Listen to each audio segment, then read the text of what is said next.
The following program is a production of Pioneer Public Television.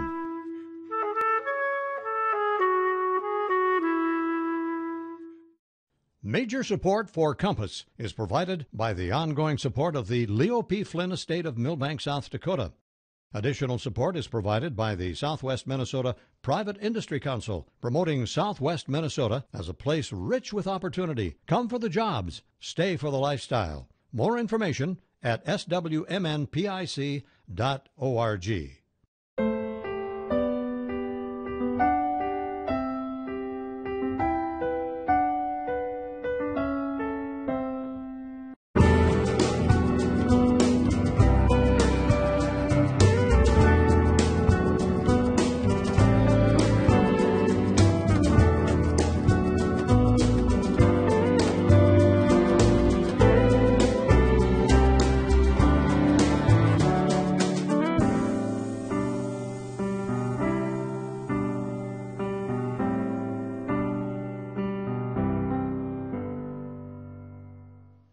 Hello and welcome to Compass, a production of Pioneer Public Television. I'm Les Heen, your host for Compass, and this is a weekly discussion of public policy and important issues facing our viewing area.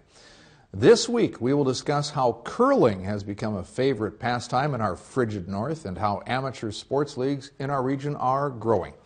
We'll have representatives from the Minnesota Amateur Sports Commission and the Minnesota Curling Association, and we'll touch on what amateur sports organizing are doing to find success in rural areas. First, we have Pioneer's Laura K. Prosser, and she takes us to Willmar, where the local curling league has seen some success of their own. Here's Laura's report. Curling is a sport that has been around for many years, especially in the northern states. However, it's very rare to find in western Minnesota a curling league with a rink of their own. One they don't have to share with figure skaters or hockey players. But that's just what the Glacial Ridge Curling League out of Willmar is looking to create. They want to build a new rink just so they have the ice to themselves. Randy Zarnitsky and Kevin Matson of the Glacial Ridge League are here to tell us more. Gentlemen, welcome. How did the Glacial Ridge Curling League get started? The City of Willmar's Community Education Department and a group of us individuals who wanted to start curling formed a partnership where we were able to start an open curling league sponsored by the Community Ed and Recreation. They were able to locate stones, which is one of the biggest problems you have in starting a new curling club is where do you find stones? And they're not only hard to find, but they're expensive. So they were very instrumental in finding grants so that we were able to get our first few sets of stones. And we started an open program like that for the first 2 years until our membership grew, where we decided to actually develop a charter and become a curling club with the United States Curling Association. So that's our beginning already 12, 13 years ago. Wow. So why do you think you were able to get A, the support with the grants, and B, able to get the support with the community and people wanting to play? The grant that we received actually came through a foundation that was promoting intergenerational sports and intergenerational recreation. Curling is the perfect sport for such a thing because I can curl as a grandpa, I can curl with my grandsons and my son, and we can put a curling team together and curl in a tournament, for instance. There's not too many sports that have that range of ages that can do the sport. From 8 to 80, we always say, in terms of the ages that are very capable of curling and together, not just at different levels, because a lot of times those 80-year-olds can curl just as well as those of us that are in our mid-40s or whatever age might be. So what about league draws people in, do you think? Maybe Randy can chip in on these a lot, but I know for one, our draw age for our curling leagues is like from 35 to 45 to 50. And that's the age where folks are looking for some physical exercise to try to keep in shape. Their children are grown now, or they're able to get out of the house without, babysitters and so forth. So there's a desire to get out and recreate together. And it's a very social sport at all levels, even at the highly competitive level. even internationally, after games are over, the teams sit down for a friendly beverage, and sometimes there can be different languages, but there's always the common language of English, and most of the time those teams can sit around and talk about their curling experiences afterwards. So that helps drive all the rest of us to grow our membership and our involvement of our fellow club members to get involved at those levels. Well, and I'm sure it also helps drive your endeavor towards getting a new arena built, correct? One of the big challenges that you have as an arena club is oftentimes it's shared ice. So we not only have our curling ice for a few nights a week, but we also share with hockey players and figure skaters, and obviously those types of things are hard on the ice to a certain degree with all the grooves and what have you, and so each night that the curlers come on, we need to put a heavy flood down and do the pebble that makes it nice and flat and smooth for the stones to slide true on. And the challenge of dealing with that back and forth of arena ice is one of the main drives that inspires a club to have its own facility. And so the next thing that we've done with our finance and building committees is we're working to raise funds to put up a new building and find a location. And over the years, of course, we've had our trials and tribulations, you could say. We were very close a couple of times to putting a shovel in the ground, and one thing or another brought those plans to a halt. And so that's been probably the biggest challenge to us, is getting that final push going to raise the funds to get the shovel in the ground. And sometimes we've had to even consider compromises on behalf of maybe not having the greatest curling facility to start out with, but at least having our own ice and building from there. That's very true. So what does the future hold for the league, do you guys hope? Fingers crossed. Right now, we're locked into about 5 hours a week for curling, because the venue here is tight. I mean, with skating and figure skating and hockey games and so forth, we can't grow any farther than we are right now. So our alternative is the only way to grow is to have our own facility. We've been really close a couple of times, and I think we're just right on the verge of that big push of saying, we got over this hump, and now we're going to have a shovel in the ground, and we're going to have our own facility. Well, gentlemen, thank you so much for joining us. Okay. I'm Laura K. Prosser, producer of Compass, and that's it for us in Willmar. Now we'll head back to Les in the studio. With us now to talk about regional amateur sports efforts in our region, we have Todd Johnson, and Todd is the Executive Director of the Minnesota Amateur Sports Commission. And we have from the Minnesota Curling Association, we have John Benton. Todd, John, thanks for joining us on Compass. Great to be here. I just think this is a terrific subject to talk about, because a few years ago, who would have thought that we would have seen a curling club start in Willmar? And I know that, John, you have an amazing history in working in curling. So why is curling suddenly taking off? Well, I think, Les, that the Olympics obviously is having a huge impact. The exposure that we've gotten through the last 3 Olympic cycles really is the main reason. The other thing is that it's an everyman sport, right? It's something that people see and they say, I could do that. When they come out and actually try it, they realize that maybe we make it look a little easier than it is. But I really think the fact that you can play the game for your entire life, just like golf, it's easily accessible and it's affordable, really make it attractive to people. And when people see curling on television too, they also see that there's a social aspect to it as well, because there's a family-friendly aspect to people watching it, stepping aside, watching it again. So seems to be a nice sort of community atmosphere to it as well. There is, and that's a big thing with curling, is that it's a community and a family-based sport. There's a lot of legacy families that participate in the sport, and it's actually tradition after every game that you go back inside the warm room and you sit down with the team that you played against and have a beverage and talk over the game. So it has that huge social aspect to it that is really attractive to people. Yeah, it sounds like a great idea. And Todd, I'd like to bring you into the conversation, because in your job with the Minnesota Amateur Sports Commission, curling is one of the many things that you have to have some responsibility for. But in the break there, we were talking about the Amateur Sports Commission is actually statewide, but also has an economic development piece. Right.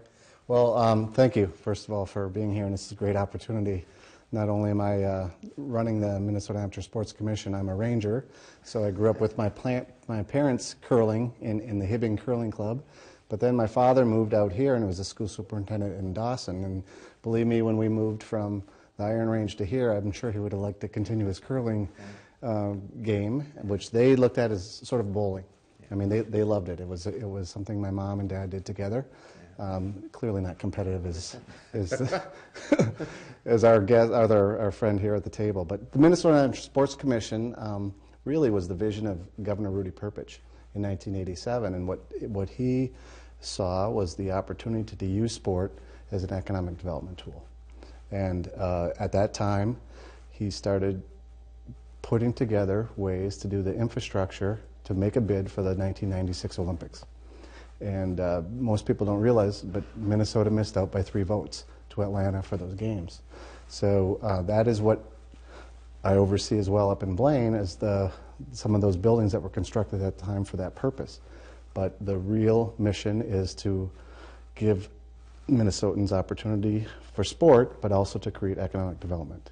And I expect, because most people look at amateur sports in their own community, they're often not aware, Todd, of how many other places there are. I mean, you know, Marshall has a new hockey arena. We're talking about curling in Wilmer. So, I mean, we're talking about regional facilities over the last 25 years all over the state. Yeah, the Minnesota Amateur Sports Commission, is a statewide board appointed by the governor and the legislature, and with a real blueprint for creating epicenters of sport throughout the state. You just mentioned Marshall. We don't run those facilities as the Amateur Sports Commission, but we help facilitate the bonding so they can get built.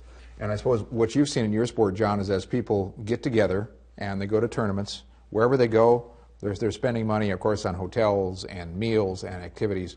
But I think what's interesting to watch in this is it's also very much often about families. And we talk about how families can come together in your sport and many others. It's a lot about families, isn't it? It is. And you know, you talk a little bit about traveling and hotels and economic impact. I mean, whether it's a hockey tournament or a curling bonspiel, as we call it, typically, especially when the kids go out, it's not just the kids, obviously. It's the families, it's friends to go watch, and they're all, you know, spending the money at the hotels and at restaurants and in whatever community that they're in. And I don't think we really talk about that enough, right? We see a lot of results and we talk about, you know, the accolades of the athletes, but it really means a lot to communities to invest in projects that will draw those kinds of events, whether it's curling or any other sport, because really all of these sports do involve family, and to me that's how you continue the growth in these sports and thereby create more economic development, is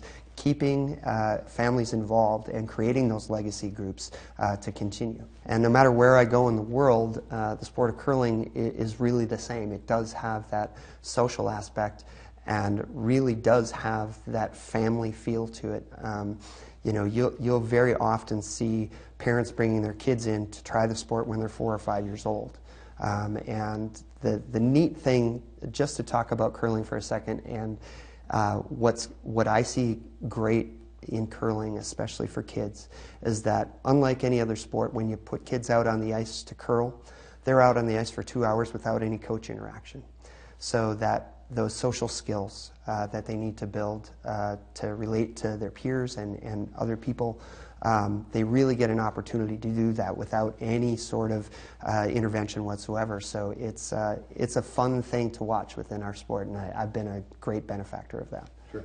And of course, you know, Todd, you talked about, you know, your family was in curling and, you know, had many different, but with your job right now, where you're seeing some changes in sports as well, a lot more interested in not only curling but individual sports as well, right, at the state level. It's pretty incredible, state and national level. The research showing that the fastest growth in sport right now are individual sports and non-traditional sports. Such as? Well, literally fitness is huge, but cycling and I'm drawing a blank on a few of the others, but it's really interesting that that's where folks are gravitating, and the research showing some of that is coming from pressure and cost.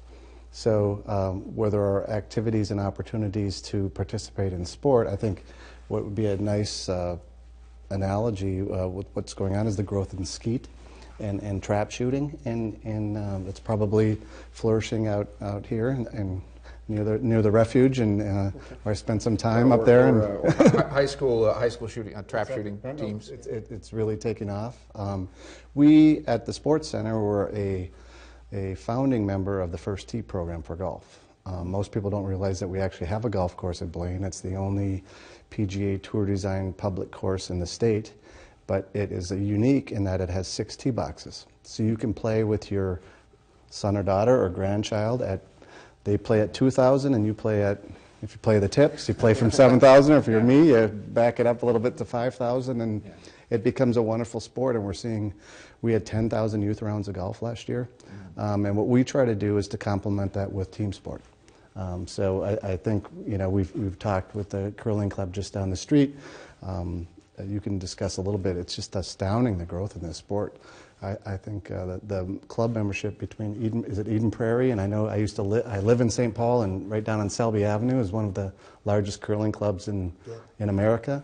And there is a real interest in it, and it just seems that it's our duty as the Amateur Sports Commission and to facilitate opportunities. We bring kids from the inner city up to Blaine to give them chances, and one of the really neat things, it doesn't work quite so much with a sport like curling, but is to give them employment opportunities through reffing, and we just sent out 2,000 990s, for youth to get leadership opportunities through reffing and coaching, and it's a really important thing. Yeah. Well, and of course, it sounds like so some of this is also about, people may not realize some of the barriers that are still there. Yep. For families or for low-income kids or low-income families, that there are some barriers for them to get into sports. And a lot of what's going on, I think, in the amateur sports world seems to be reducing barriers, and in some cases shifting emphasis to some of these other sports like curling or cycling. And I'm sure you're seeing that you're seeing more families, more interest that crosses socioeconomic lines. Yeah, one of our taglines at the facility is affordable community athletics. So again, tie back to family, but really drive operating costs down at facilities. Our facility in particular, to make ice costs cheaper, so that the association isn't having to charge the kids so much to play hockey, or having to charge so much in league fees for curling, so that you can get access. Equipment is insanely expensive these days for whatever sport you're participating in. So those are all the kinds of things that we're having to think about to suggest, you can get into this sport at a relatively low cost and take some of that expendable income and introduce your kids or your family to something brand new that you could do for a lifetime. Yeah. And so I think some of this seems to be also about, finding the joy of being in sports together and just the participation. Yeah, the Aspen Institute has got some interesting research on just that. I mean, the decline in team sports is measurably. It's and one of the things they talk about is making it fun again, making it affordable, and just taking away some of the pressure. You talked about specialization, critical. On the drive today, I was talking to an orthopedic sports medicine expert. Repetitive stress from just doing one sport is a problem. Look at Joe Mauer. I mean, he played 3 sports. I think the emphasis should go back to finding complementary sports. Sure, I'm a baseball, hockey guy. You love those sports, but you need complementary things to do that take some of the stress off your body. Yeah. So, as you see the landscape of amateur sports, both curling and for many other sports, what are those things that we think is ahead in the state of Minnesota for amateur sports? We've obviously seen a few more hockey arenas, a few more other sports. What's ahead? And Todd, I'd like to start with you on this. I think we need to really do some serious metrics on what we need. I mean, I think, as you said, the cost. Most people don't realize ice hockey is a good example, and people gasp at it's $200 an hour now to rent an hour of ice. Well, it's really $400 to operate an ice rink. So we've made a public policy decision as a state, and in many of our communities, these are community facilities. There's not a single for-profit sheet of ice making it in Minnesota. It was a public policy decision that we're going to make these facilities available. And we really need to play a role in making sure that there are opportunities for everyone then. I mean, that we administer grant programs. One was Title IX issues of getting, there wasn't enough ice 10, 15 years ago when young girls and women started to play the sport. It's right for the legislature and for legislative leaders and politicians to step in and let's have the debate. Yeah. It's a public policy decision about making sure these facilities are available and what is the role in government in doing that. Yeah. John, for your sport? Well, I think, one of the things that I've seen in the past 5 years just in my role at the facility is that the idea of multi-use facilities is probably at the forefront of my mind. Much like the Sports Center or our facility, where you have multiple opportunities, golf, hockey, soccer, the idea of a specialized center for single sport, it just doesn't make much sense anymore. And we have the advantage now of having a restaurant facility associated with it to bring in revenue streams into the nonprofit piece to make it go. I think that, whether it's in Willmar or anywhere else outstate, I think would be important to look at, tying into community center projects, those types of things, to really maximize your footprint and make it affordable at a base level, rather than these specialized centers. If I may, sure. One quick point on that, and I think it's really incumbent upon us as leaders in sport to try to dovetail and bridge a couple of different things. And I can't help myself, because my father was a public school superintendent, to look at any opportunity, because actually you can see the research on if you do a CAT scan and see what's going on inside of a stimulated brain from sport activity, it's pretty amazing map that you see up there. And it's places like us, we're looking at the potential, and it worked perfectly with curling, is to combine language, foreign language training for kids with that sport. Okay. Kids are all different. I've got one who's grinding away pre-med. I got another one who thinks he's still going to be a professional baseball player. I could get him to learn Spanish if he was playing baseball at the same time. Similarly, you could probably do the same with French. And how do you combine the two? Yeah. I'd love to have this conversation go on, but I'm afraid we're out of time. But this has been terrific. Todd Johnson, Amateur Sports Commission, and John Benton. Thank you. Curly. Thank you very much. And John, Todd, of course, that was a wonderful discussion, but that's it for this week on the topic of amateur sports in rural areas. We'll have our Compass producer, Laura K. Prosser, take it from here and end this week's episode with the next installment of the Compass Literature Corner. Thanks for watching.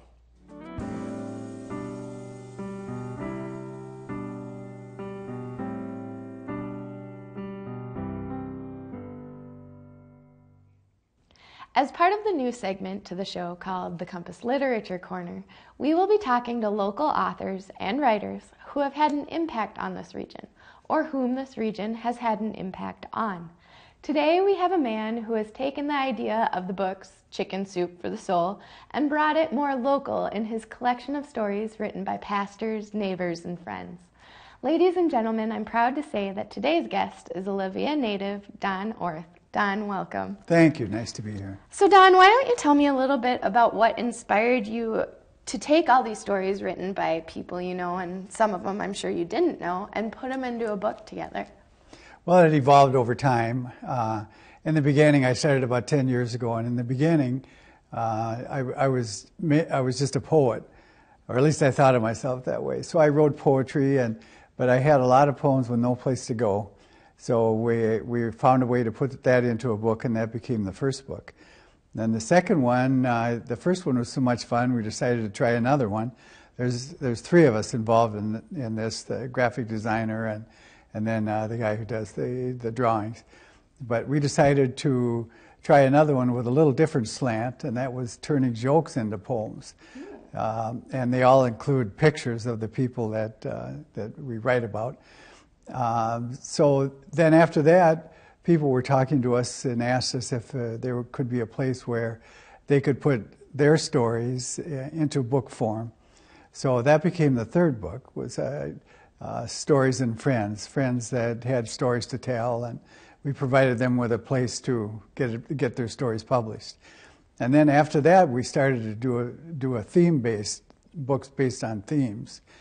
Like the Redhead book, and usually when we start a book, we don't have any idea where it's going to lead, but the Redhead book, and then last year we did one on people and their bucket lists, things they'd like to accomplish. And then the latest one is about people and their stories about angels. And it's a collection of different stories from different people living on the prairie. You know, so as you were working with this, how much work was it running around collecting across the prairie, collecting all these stories and everything else? Oftentimes, when people find out what the topic is, they approach you and say, I have a story. So then we often have coffee, and they'll tell me the story. And it might be written on a napkin, what the story is. And then I develop most of them into a format that I'm comfortable with. Sometimes they're totally written in a way that I just really like it, and I don't do anything with it. Sometimes I just get a couple of words and I rewrite the whole thing. But my job is getting the stories into a form where the graphic designer can design the pages and provide the pictures for each story. And I also contacted all of the local parish workers and church workers and pastors and so forth, and asked them if they wanted to be included. So got stories from over 20 of them and pictures of them, and some in their while they were working and others while they were playing. But it's a great combination of regular people plus people that do spiritual work as their career. So now, how does this book differ in the responses you have gotten from people and the story submissions compared to the other books, like the Red-Headed book and everything else? Yeah, this one has been by far the most popular, and I thought it would be, based on the interest that I've had during the year that it took to put it together. I just felt that this would be, so we're in our fourth printing, and I made a call last week to get a fifth printing of it. So we usually sell a couple thousand of them, and I should say that one of the reasons we do these books is to raise money for the Tim Orth Foundation. All the proceeds go to the foundation, and we have a lot of things going on, and it's in honor of our son who passed away 20 years ago. But the goal of the foundation is to raise money to help kids and their families that have large medical expenses. Well, wonderful. Thank you so much, Don, for being here. And where can people find your book? Books are available mostly locally. The drugstores and Master's Coffee Shop in Olivia. The Book World in the Wilmer Mall has them. Or they could just contact me by email or phone, and then I can mail books out. Wonderful. Thank you so much. Pick up Don's book anywhere, basically, where books are sold out in the prairie these days. That's it for us in the Compass Literature Corner. Please tune in next week for more people, places, and issues facing our viewing area. I'm Pioneer's Laura K. Prosser, and may your compass always point you in the direction of a good book.